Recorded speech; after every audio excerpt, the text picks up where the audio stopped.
Hey guys, welcome back. I hope you are having an amazing day. Let's get right into the stories. The first one is an entitled people story. I've always been a gearhead at heart. Ever since I was a little kid, I loved tinkering with engines, taking apart old radios, you name it. My dad was the one who first got me hooked on cars. We'd spend weekends in the garage together, tuning up his '67 Ford Mustang. The smell of motor oil and sound of wrenches turning bolts brings back so many great memories. So, when I bought my first house in a quaint coastal town, the first thing I did was turn the garage into my own personal workshop. And my pride and joy that lived there? My 1970 Dodge Charger? I had found it abandoned in a junkyard, rusting away, but I could see the potential underneath all that wear and tear. For 3 years, I lovingly restored that Charger to its former glory, piece by piece, polishing each chrome detail, tuning the V8 engine to purr, repairing the interior leather seats. That car was my baby. Just looking at its slick orange paint job put a smile on my face. I'll admit, I took every chance I could to tinker with my Charger. After work, I'd pop open the hood to tweak the carburetor, or on weekends spend hours buffing out scratches in the paint. It was my passion project. I'd roll the Charger out of the garage and work on it right there in my driveway. That is, until the homeowners association stuck their noses where they didn't belong. It started with a sternly worded letter in my mailbox. Apparently, my Dodge Charger was in direct violation of the community standards.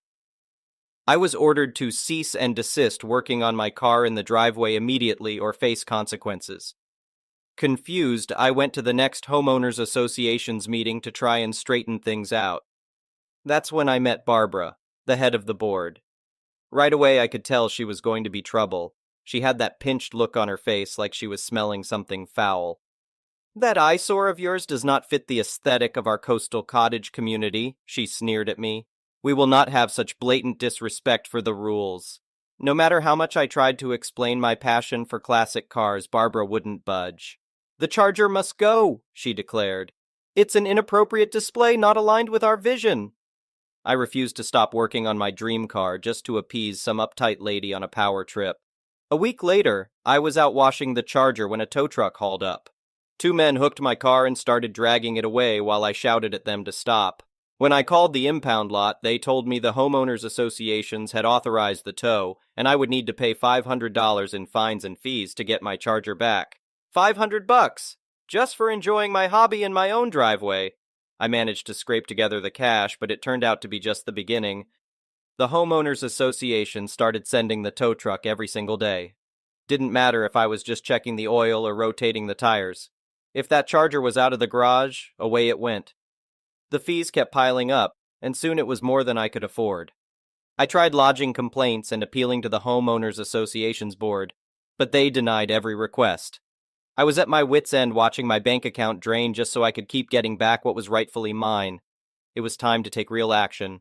I gathered every tow receipt, every letter of violation, and marched straight to City Hall. After reviewing the evidence, the mayor agreed that the homeowners associations had wildly overstepped their bounds. Not only did they not have cause to have my car towed, but doing it daily was harassment, plain and simple. Barbara blew a gasket when she got called into the mayor's office. "That rusted behemoth is ruining our neighborhood," she yelled. "I won't have this city telling me how to keep the peace in my own community." But the mayor was done playing nice. She revoked the homeowners association's authorization to order any more tows of my Charger. "If we receive one more complaint about your abuse of power, your entire board will be disbanded," the mayor warned. Barbara had no choice but to back down. These days, I make a point to spend a few hours every weekend working on the Charger in full view. As I buff each gleaming fender, I can almost feel Barbara's eyes glaring daggers from down the block. But my classic muscle car and I aren't going anywhere. I fought too hard to get back the freedom to enjoy my hobby on my own property.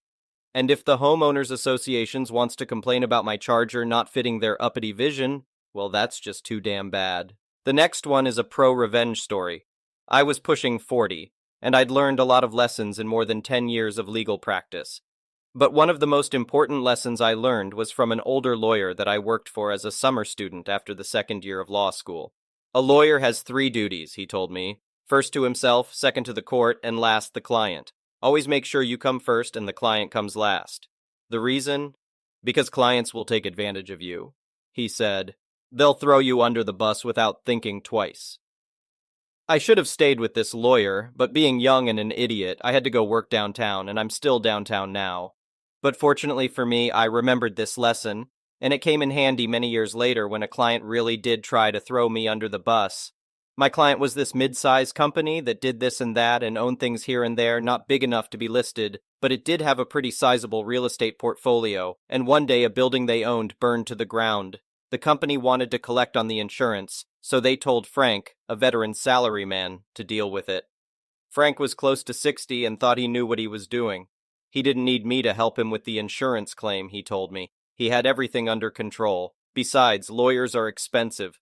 Some guys really get off on not paying legal fees, and Frank was one of those guys who gloated over every penny that he managed not to pay to the lawyers. I dealt with Frank a lot, and he was always nickel and diming me. The insurer is going to give you trouble, I told Frank. It was only by luck that I even knew about the fire and the loss because Frank had not asked for my help.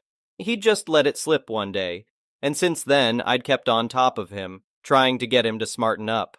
I'd had to fight to get him to send me the proof of loss form to make sure he hadn't messed that up. Frank messed up a lot, and I wondered sometimes how he had a job. But the proof of loss was okay, at least, so that was one less thing to worry about. You don't know that, he said. I could tell he just wanted to get me off the phone. I'm paid to know when insurers are trying to take advantage of my clients, I said, and the insurer is going to take advantage of you. They've been stringing you along for ages with requests and questions and paperwork, but they aren't going to pay you, not unless you sue them. But Frank said he knew what he was doing, that it was all under control, and besides, he got along with the adjuster so great. The limitation period expires in 2 weeks, I said, and once that 2 weeks pass, it will be too late to sue. The moment that limitation period expires, they will stop taking your calls. You'll get a final email saying, sorry, you're out of time, and that will be that. Don't leave this until the last minute. Let me sue right now, and you'll have the money in no time. Frank was like, sure, fine, whatever, don't bother me, I got this blah blah blah, and he got off the phone as soon as he could. I sent him the usual email with clear warnings and recommendations, which he ignored. I sent the email again, and then again as the limitation period approached, and again a couple of days before the deadline. I'm going to be at trial and you won't be able to reach me, my final email said, but you have to sue. You have other firms on your list, so pick one and sue. He didn't bother to reply, and I went off to do my trial. The trial lasted a couple of weeks, and no email from Frank. Then a month passed, and another month, still no email. I figured he must have sorted things out. Maybe Frank was right after all, I said to myself, and then my phone rang. It was Frank. Remember that fire insurance thing we spoke about? We'd only spoken about it like a dozen times. I figured he was calling up to gloat, so I cut to the chase. So they paid out. That's great, Frank. You were right. He asked me what I was talking about, and could he see a copy of the claim? What claim? I said. The claim against the insurer. You know, that claim. Does that mean the insurer didn't pay? I said. He hung up on me, and then a few minutes later my computer dinged, and there was Frank's email talking about how we spoke, and he told me to sue, and he was worried when I hadn't sent him a copy of the claim, so he was following up to get a copy of the claim. I emailed him back. I take it that the insurer didn't pay you, just like I told you they wouldn't, and now that the limitation period is expired, they told you to jump in the lake, leaving you with a loss in the millions. Is that it?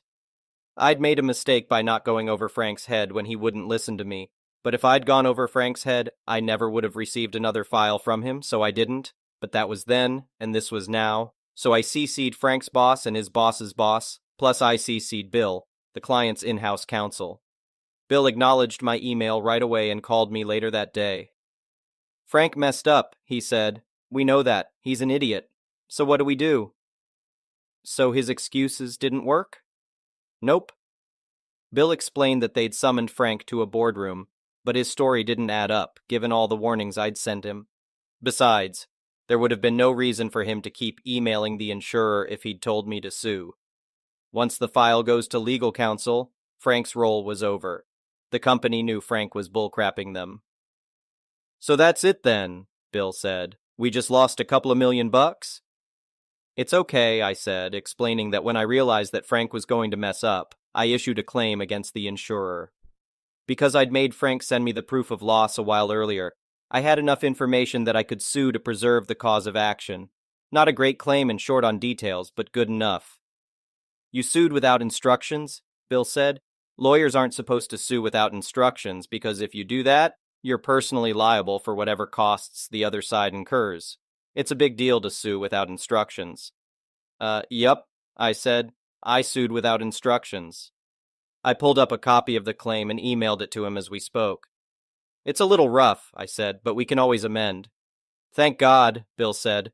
Can I leave it with you? Of course he could. The insurer was a sitting duck and I knew I'd collect from them, no problem. A few days later, I got a call from another guy who worked for the client, a guy I didn't normally deal with. They had a situation and needed my help. I usually deal with Frank, I said. What's up? What was up was that Frank got called into another meeting, and they handed him a one-page letter. And then he put his little office things in a box, and security walked him past his coworkers to the elevator and escorted him downstairs to the parking lot. Bye-bye, Frank. He was too old to get another job, or at least not a decent one. It was a life-changing event for Frank, but for me, he was just an anecdote, a cautionary tale that I tell young lawyers, sometimes over beers, maybe too often, because I'm getting on in years and I have my favorite stories. I wasn't trying to get revenge on Frank, not at all, and I would have felt a bit sorry for him if he hadn't been trying to throw me under the bus, but the guy who replaced him was great and never nickel and dimed me, so it was all good. The next one is a petty revenge story. While I do have a job already, I thought it would be worthwhile to see what else is out there. A week ago, I found a job posting on Indeed. It sounded like a good gig, paid well, and is work that I like doing. The only downfall is that it's a 35-minute drive out of town. I had a good conversation with the business owner, via Indeed inbox, and he seemed like a good guy. I explained that I work every day from 7 a.m. to 3:10 p.m., and he understood that there is a bit of a commute to his shop. He asked me if I could meet up with him at 3:30. I told him that it isn't possible as I was done at 3:10 and can't do a 35-minute drive in under 20 minutes. I explained that I would be leaving town at 3:10 to come and see him, and that I would see him when I get there, somewhere around 3:40-ish. So I gave him my phone number just in case something was to change, and we left on a good note. I drove rather fast, getting there at 3:37, happy that I got there in under 35 minutes. I show up, the business is closed. I figured he was somewhere nearby, so I get out of my vehicle to search. I look over to my left to see two teenagers moving some materials. I approach them and ask them where their boss was, while explaining that I had a meeting with him now. One of them then informs me that he just left a few minutes ago, but could call him back to come meet me. He calls his boss, saying who I am, etc. The teenager chuckles, says, okay, with a, you've got to be kidding me look on his face, and then hangs up. The teenager says to me, he says to go home. I asked him to repeat himself. He said, go home, this time laughing uncomfortably. I now have another 35-minute drive ahead of me and I am very irritated. I decided to leave as his boss instructed, but instead of driving the gravel driveway back onto the highway, the way I came in from, I decided to leave him a present to remember me by, some donut tire skid marks on his front lawn as I tore out of there. 30 minutes after that, he felt the need to reach out to me and introduce himself via private number, but I let it go to voicemail, as I was driving, which upon listening to later on further proved to me that all his negative Google reviews were more than likely all true, and that this person isn't someone to do business with anyway. The next one is a malicious compliance story. I, 33M, often do the cooking at home, including the washing up that happens afterward. My wife, 34F, does not usually cook. We established that by our second date years ago. I love her to bits, but she is a culinary disaster, and time and sweat have failed to make improvements. It is a lost battle. The sequence of dinner prep usually starts as soon as I finish work. This involves chopping meat, vegetables, and rounding up anything that was previously marinated or thawed. This is immediately followed by cooking and then serving to be eaten hot. It seems logical to me that meals should be enjoyed while they are fresh, and cleaning up can wait, especially if the kitchen is not being used by anyone else in the interim. I'm also the one who normally does the washing after everyone has eaten, and I wash all the cutlery and cooking prep stuff in the same process. This is done while my wife settles our toddler into bed. I prefer this setup because I can get all the washing done in one go, and everyone can eat their meals at the same time together while it is fresh. I do not like washing the pans/pots/wok after cooking and before eating. My wife, however, seems to get annoyed at this. Every now and then when I am cooking, if she walks in, she will start complaining, making notes that I should pack this and that up, that I should clean the board while waiting for the stir-fry to finish. Sometimes there is literally no downtime for certain dishes, especially with several to serve before it gets too late for the toddler. To be clear, I certainly clean some things as I go, especially when it concerns raw meat or things that need to go back into the fridge. I'll wipe down if there are any offensive spills. But for things like chopping boards, certain empty packages, or condiments, I will leave them on the countertop until I am done, or when I am washing up. Things that I feel don't pose risks or have any urgency to be put away, other than making the kitchen look tidy during cooking. Happy to be proven wrong. Anyway, one day, for whatever reason, my wife got real snarky at me because I left the chopping board out next to the pans, saying it's not hard to clean as I cook. Whatever, fine. So, for the next meal, I made sure to clean everything I touched as I started my meal prep.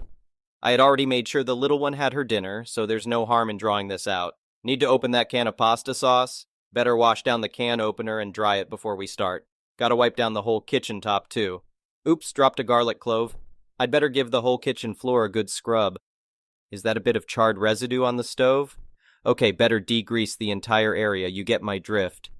Wife has put the little one to sleep by now, so 3 hours later, the kitchen is sparkling. Literally, pasta has not entered water and the sauce materials have not touched the pan. Wife asks, "Where's dinner?" I tell her I haven't started cooking because I still need to clean the fridge. There were some stains under the tomato tray. She went back to bed. I still cooked and packed her lunch. I've not been harassed since. The next one is an entitled people story. After selling my motorhome and SUV, I had the cash to buy our next car outright, and that's what I intended to do. I go find the car I wanted and go to the dealership to buy it. The test drive is great. The car is great. I'm ready to get the deal done. First, I'm given the final price sheet with a $1,500 warranty I neither asked for nor was asked about. I tell him to take it off.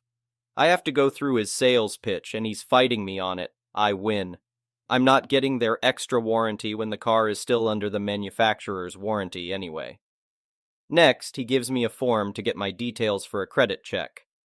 I tell him I'm not financing. He leans back with a big sigh like I'm being difficult. I ignore him.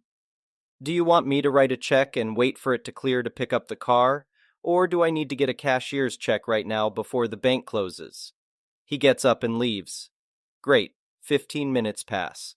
30 minutes. I'm getting angry. He comes back with a manager and they both try to get me to finance. This is how you build credit. I already have a great credit score. You don't want to tie up this money. He tries to ask me some personal questions to make me scared to spend the money. Do you own a house? Do you have family who relies on you? I'm not playing this game. I have an emergency fund. I just want to buy the car. Personal check or cashier's. They leave. I'm made to wait again. I get this is their sunk cost fallacy scheme. The more time I waste trying to get this done, the more likely I'll be to see it through. But I'm fed up. I get up to leave, and he catches me on the way out. Are we doing this or what? I say. He's apologetic and lures me back to the negotiating room. Then he acts like I just killed his dog and says he lost the warranty money and now he's going to lose the financing money. I like you, I really do. But I've got to feed my kids like everyone else. Can you just work with me? The amount they give us for sales like this isn't even worth my time. It's ridiculous. I literally had to get up to leave again before he would finally take the check. I really should have walked out. Can you imagine being made to feel like an a-hole when you're buying a whole damn car? The next one is an entitled people story. It's been a while since the whole incident with my entitled neighbor Elaine. I've gotten to know 3 of my neighbors so far, and I didn't mention the Elaine incident to them because I felt like it wasn't my place to defame someone. My immediate next-door neighbors, let's call them John and Carol, had a small BBQ and potluck. They invited other neighbors, and I talked to many of them and started to get to know them. Overall, everyone was very friendly. Towards the end of the BBQ, Elaine came around knocking at the backyard gate with a bag of containers. She said she rang the doorbell, but no one answered. Carol went toward the gate, but John told her to sit down and gave an angry look. He asked her if she needed anything. She said she wanted to join the party and that everything smelled really good. John said this party is a potluck and it's nearly over, and almost all the food is finished. Elaine asked why she could not come in anyway. Carol chirped up and asked if she brought anything. Elaine said she didn't, but she's sure there's more than enough. John said it's nearly over, they're cleaning up now, and she should go home. Elaine scowled and tried to open the gate while John firmly held it in place. After a few minutes of that, she went home. I asked Carol what that was all about. Carol said Elaine always invites herself into people's homes with some kind of sob story, or just wanting to be welcomed. She eats everything she can find and takes a lot of stuff home. She goes through the fridge and pantries. Even if you tell her no for something, she gets really upset. Carol says she doesn't want to be rude to Elaine, but with the cost of food and caring for children, it's ridiculous that an adult woman feels entitled to pantry and kitchen raiding on a regular basis. A neighbor named Jane said that Elaine insults people a lot casually, and she also invites herself to couples' date nights. Jane claims Elaine called her home inappropriate and psychotic for being too clean. A neighbor named Mary said Elaine called her 15-year-old daughter anorexic for being thinner than her specifically. The neighbors mostly agreed that Elaine is really loud and rude. She doesn't have the best social skills. Most of the neighbors don't talk to her or avoid her.